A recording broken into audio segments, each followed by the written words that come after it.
Shalom Bapak Ibu yang terkasih di dalam Tuhan Yesus. Puji Tuhan, pada malam hari ini kita masih boleh bertemu di dalam kul bersama sekalipun secara online. Saya berharap Bapak Ibu semua yang ada di kul Katapang Cilampani semua ada di dalam keadaan baik. Ya, saya berharap semua ada dalam keadaan sehat, dalam keadaan tidak kurang suatu apapun. Tuhan Yesus memberkati Bapak Ibu semua. Bapak Ibu, hari ini kita mau eh, sharing firman Tuhan dan tema kul hari ini adalah tergantung tanahnya, ya.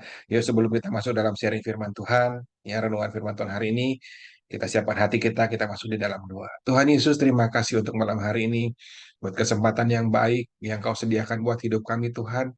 Hari ini kami ada bersama dengan teman-teman kami di dalam call, dan kami percaya Tuhan, Engkau ada di tengah-tengah kami. Urapi kami semua Tuhan, kalau kami mau rindu mendengarkan isi hatimu, urapi juga hambamu yang menyampaikan isi hatimu, agar apa yang sudah disampaikan ini boleh menjadi kekuatan buat setiap kami, boleh menegur, mengingatkan setiap kami, Bapak. Terima kasih Tuhan, terima kasih sehingga kami boleh jadi lebih baik lagi. Hanya dalam nama Engkau, kami berucap syukur. Haleluya. Amin. Bapak Ibu yang dikasih Tuhan, hari ini kita mau belajar, temanya tadi tergantung tanahnya. Eh, Firman Tuhan hari ini kita mau belajar dari satu perumpamaan yang mungkin sudah Bapak Ibu sering dengar, perumpamaan tentang apa yang Tuhan Yesus sampaikan tentang seorang penabur yang menaburkan benihnya di tempat yang berbeda-beda. Ini menggambarkan eh, bagaimana sikap hati kita karena eh, benih yang ditabur di, di tempat yang berbeda-beda, dan ini menunjukkan tempat di mana benih itu jatuh akan menentukan bagaimana pertumbuhan si benih itu, ya. Ada yang bisa bertumbuh berbuah, ada yang nggak bisa bertumbuh, ya. Rasul Paulus pernah berkata kepada jemaat di Korintus, bilang bahwa jemaat di Korintus itu bilangnya begini, susulah yang kuberikan kepadamu bukan makanan keras, sebab kamu belum dapat menerimanya. Sekarang pun kamu belum dapat menerimanya. Rasul Paulus pernah menegur pada jemaat di Korintus bagaimana jemaat di Korintus tuh mungkin secara kerohanian sudah lama, ya, hidupnya dia mengenal firman Tuhan lama, tapi kehidupannya tidak bertumbuh. Bahkan dibilang susu lah yang diberikan kepadamu, artinya nggak ada pertumbuhan secara rohani. Apa yang apa yang dituliskan Rasul Paulus ke jemaat di Korintus ini mungkin juga banyak terjadi di dalam kehidupan anak-anak Tuhan. Sekalipun mungkin kita udah zaman di Kristen, bahkan sejak kecil, tidak kenal-kenal Tuhan, tapi seringkali pertumbuhan kerohanian kita nggak sebanding dengan pertumbuhan kehidupan jasmani kita. Kita umur sudah berapa, tapi kehidupan rohani kita kadang kita masih anak-anak, nggak bertumbuh. Bapak Ibu, kehidupan orang percaya, ya, bukan bukan ditentukan dari seberapa sering dia mungkin datang ke gereja, dia datang beribadah, mungkin bukan hanya hari Minggu, mungkin tengah minggu, bukan bukan ditunjukkan juga dari seberapa besar persembahan yang dia kasih, ya. Tapi Tuhan bilang pertumbuhan setiap orang-orang Kristen itu dinilai dari buahnya. Saya percaya buah ini bisa dirasakan, ya. Bukan hanya Tuhan yang bisa merasakan, tapi setiap kita juga bisa merasakan. Kehidupan kerohanian orang Kristen itu nggak berhenti hanya pada aktivitas datang ibadah saja di hari Minggu. Tapi bagaimana kita menghasilkan buah di dalam kehidupan ini, itulah yang menentukan seberapa besar, seberapa bertumbuh kehidupan rohani setiap anak-anak Tuhan.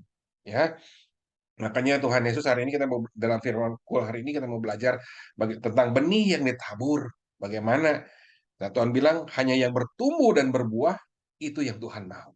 Ya, Tuhan Yesus Yohanes 15 ayat 2 firman Tuhan bilang, setiap ranting yang padaku yang tidak berbuah dipotongnya, dan setiap ranting yang berbuah dibersihkannya supaya ia lebih banyak berbuah. Ini menunjukkan bahwa kehidupan kekristenan kita memang nggak berhenti, ya. Setelah Anda jadi mungkin belum mengenal, jadi mengenal Tuhan, Tetapi Tuhan akan mau hidup kita terus menghasilkan buah yang lebih banyak. Ayat 6 dibilang, barang siapa tidak tinggal di dalam aku, ia dibuang keluar seperti ranting dan menjadi kering, kemudian dikumpulkan orang dan dicampakkan ke dalam api lalu dibakar.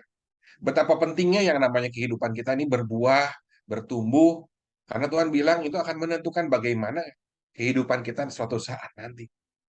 Ya, apakah kita jadi seperti rumput ranting kering yang akan dibuang, dibakar, atau kita dikumpulkan orang, jadi buah yang bisa dinikmati oleh banyak orang. Ayat 7 berikutnya di Yohanes 15, "Jikalau kamu tinggal di dalam aku dan firman-Ku tinggal di dalam kamu, mintalah apa saja yang kamu kehendaki dan kamu akan menerimanya." Ini bicara mengenai ketika hidup kita di dalam Tuhan, sungguh-sungguh di dalam Tuhan, hidup kita berbuah, Tuhan bilang ada upah sebenarnya yang Tuhan mau kasih buat kita, ya. Karena Tuhan bilang, dan di dalam hal inilah Bapakku dipermuliakan, ya.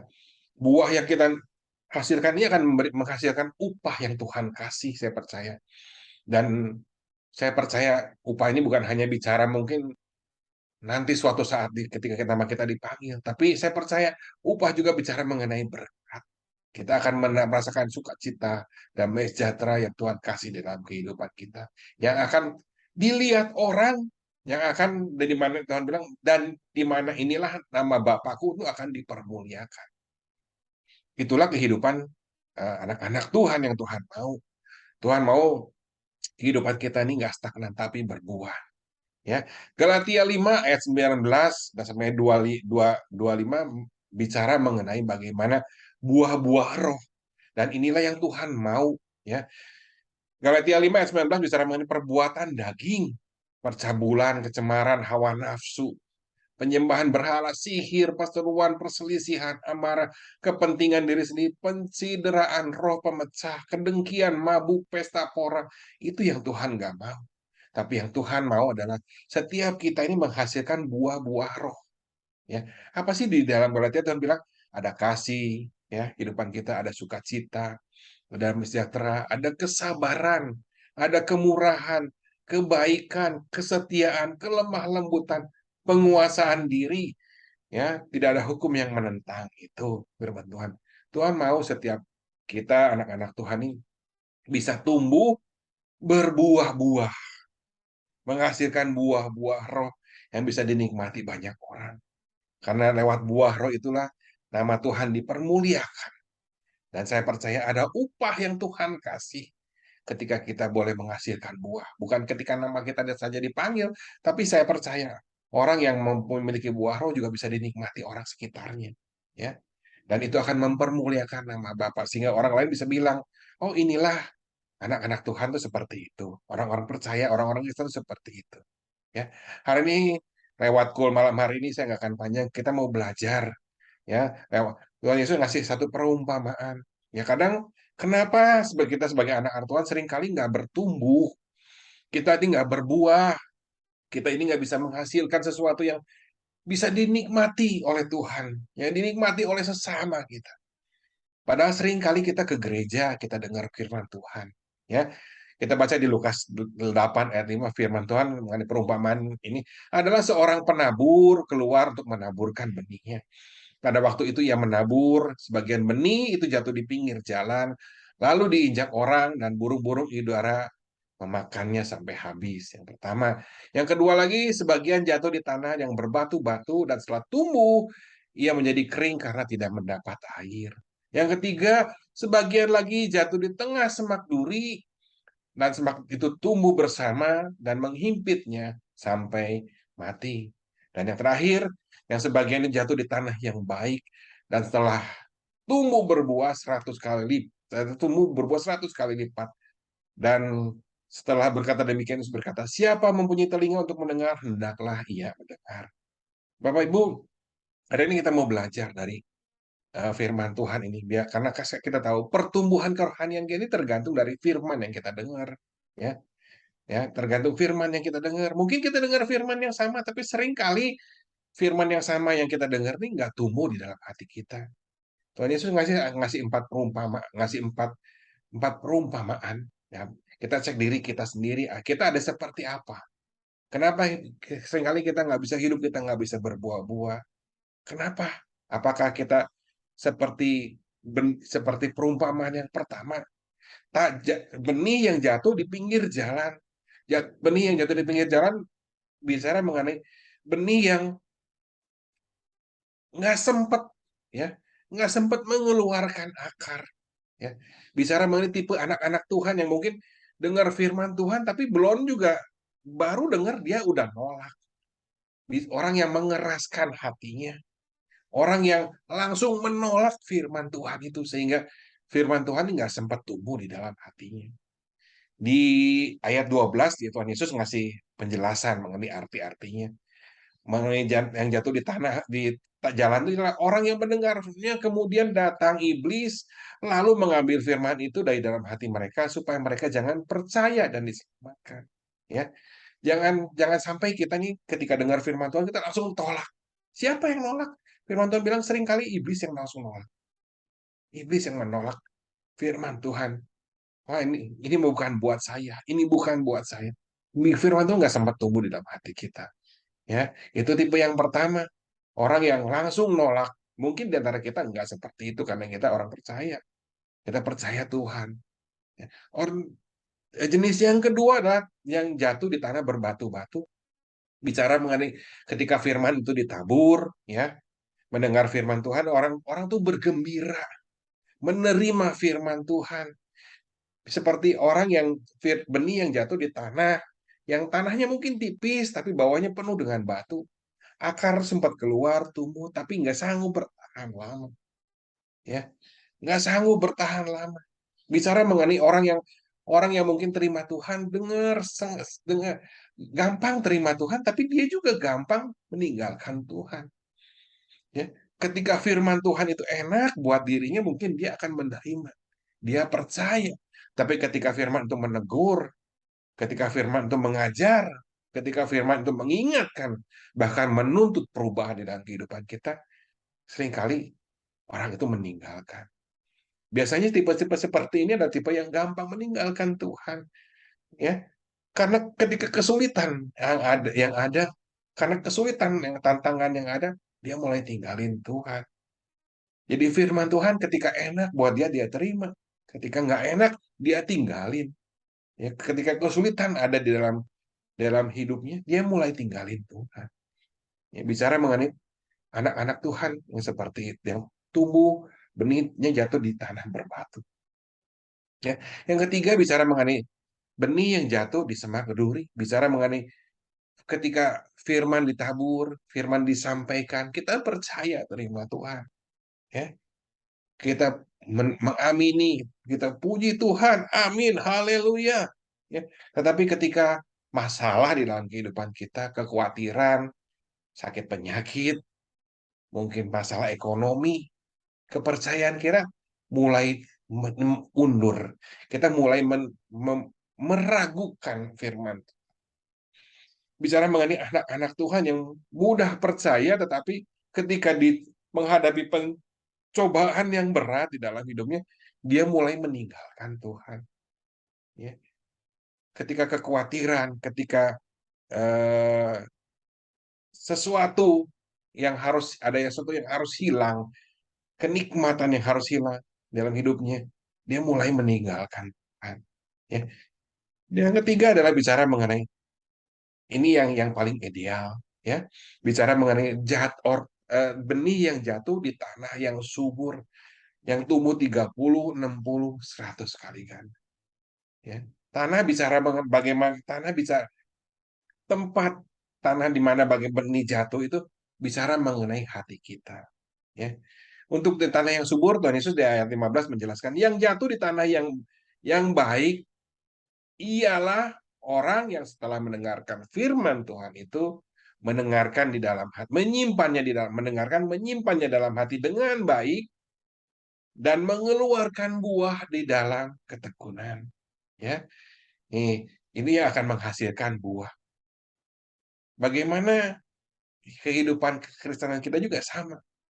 Kalau kita mau jadi Kristen yang bisa menghasilkan buah, kita kudu punya hati yang seperti tanah yang subur. Ketika firman Tuhan ditabur, kita nggak nolak. Ketika kita firman Tuhan ditabur, kita nggak cuma ngasal, kita nggak cuma mengerti apa yang kita mau doang, apa yang tapi ketika kita menghadapi pencobaan, menghadapi kesulitan, kita tetap percaya. Ya. Di ayat 15 tadi bilang, yang jatuh di tanah yang baik itu adalah yang mendengar, menyimpannya dalam hati dan mengeluarkannya di dalam ketekunan. Ya. Bapak Ibu, bagaimana firman Tuhan ini bertumbuh dalam kehidupan kita, saya percaya. Ya. Tuhan bilang ada satu kunci yang yang kudu kita pegang. Kita kudu dalam ketekunan. Ya. Artinya apa? Pencobaan itu pasti ada. Batu-batu di dalam kehidupan Bapak Ibu itu pasti ada. Ya. Kesulitan yang Bapak alami itu pasti ada. Semak duri pencobaan di dalam kehidupan Bapak Ibu itu pasti ada. Nggak bisa dihindari, tapi setiap kita harus melewati semua itu. Tapi biarlah lewat firman Tuhan malam hari ini, kita sama-sama diingatkan, kita tetap menjaga hati kita. Menjaga hati kita, jangan sampai kita kehilangan iman percaya kita kepada Tuhan. Karena Tuhan bilang, pencobaan yang kamu alami itu pencobaan biasa. Yang nggak akan melebihi kekuatan manusia. Justru ketika saya percaya, yang namanya pencobaan, ketika kita keluar dari pencobaan, bisa melewati pencobaan, saya percaya. Sama seperti seorang anak naik kelas. Dia akan menaik ke satu level lagi. Justru ketika kita bisa melewati pencobaan, kita akan bisa melihat karya Tuhan. Bagaimana Tuhan bekerja di dalam pergumulan Bapak, Ibu, Saudara. Amin. Biarlah atau ayat terakhir Amsal 4 ayat 3. Jagalah hatimu dengan segala kewaspadaan, karena disitulah terpancar kehidupan. Bapak Ibu, jaga hati kita, karena hati kita adalah tanah di mana tempat benih kita ditabur. Apakah kita akan menghasilkan buah atau enggak? Apakah kita langsung menolak? Apakah kita akan meninggalkan ketika kita menghadapi kesulitan atau kita menghadapi pencobaan? Tuhan bilang, jagalah hati kita. Ya, mulai kita malam hari ini kita sama-sama diingatkan, ya, agar kita semua ini jangan sampai kita kehilangan iman kita. Tuhan mau hidup kita berbuah-buah, dan di lewat buah itulah itu yang bisa dinilai oleh Tuhan dan yang akan menentukan bagaimana sebuah pohon ini dibakar atau enggak. Karena orang yang hanya pohon yang nggak berbuah yang akan Tuhan bakar, buang ke dalam api. Amin. Yuk kita tutup dalam doa. Tuhan Yesus, kami bersyukur untuk malam hari ini. Lewat kul malam hari ini kami sama-sama diingatkan Tuhan sebagai anak-anak Tuhan. Kami untuk boleh menata hidup kami, menata hati kami Bapak. Sekalipun mungkin ada kesulitan, ada pencobaan yang harus kami alami dalam kehidupan. Tapi kami tahu Tuhan, untuk menjadi tanah yang subur, kami harus berbuah di dalam ketekunan kami Tuhan. Lewat segala permasalahan yang kami hadapi, biarlah kami tetap berharap, berserah kepada Tuhan. Karena kami tahu Tuhan, hanya kekuatannya dari Tuhan yang akan memampukan kehidupan kami sehingga kami boleh keluar dari setiap permasalahan dan pergumulan kami. Terima kasih Tuhan Yesus. Terima kasih untuk malam hari ini. Kami mampu berdoa Tuhan buat anak-anakmu yang sakit malam hari ini Tuhan khusus. Biarlah mereka juga dijamah Tuhan di dalam nama Yesus. Bagian yang sakit dipegang, bilur Yesus menyembuhkan Bapak Ibu. Bagian yang sakit yang kau pegang dalam nama Tuhan Yesus. Bilur Yesus menyembuhkan dalam nama Yesus. Terima kesembuhan sempurna. Buat mereka yang ada dalam pergumulan masalah ekonomi, keluarga. Tuhan kau tercampur dengan kehidupan mereka. Biar mereka dapat jalan keluar yang daripada Engkau sendiri Tuhan. Mereka dapat sesuatu yang hikmat daripada Engkau sehingga mereka melihat jalan keluar yang daripada Engkau Bapa. Terima kasih Tuhan. Terima kasih Engkau yang tolong setiap mereka yang dalam permasalahan. Hiburkan mereka yang sedih Bapa. Yang ketakutan Kau berikan kekuatan. Di dalam nama Tuhan Yesus. Terima kasih. Hanya dalam namamu kami berucap syukur. Haleluya. Amin. Shalom. Sampai jumpa minggu depan. Tuhan Yesus memberkati Bapak Ibu semua. Amin.